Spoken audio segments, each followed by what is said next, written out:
রাখবেন, কোরআন শরীফে আছে কেউ যদি গুনাহ লাগাতার করতে থাকে, খোদার কসম আল্লাহ একদিন নারাজ হয়, আর সেদিন আল্লাহ পাক ইচ্ছা করে তাকে আল্লাহ তাআলা পথভ্রষ্ট করে দেয়।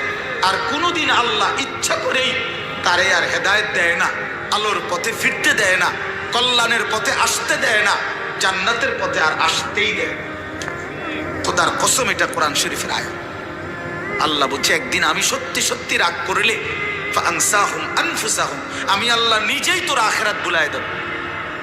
যা ঠিক আছে বান্দা, গরু ছাগল কুকুর বিড়ালের মতো খা, ঘুমা, পেশাব পায়খানা কর, যৌন চাহিদা মনে পূরণ কর, ঠিক আছে বান্দা, খালাস।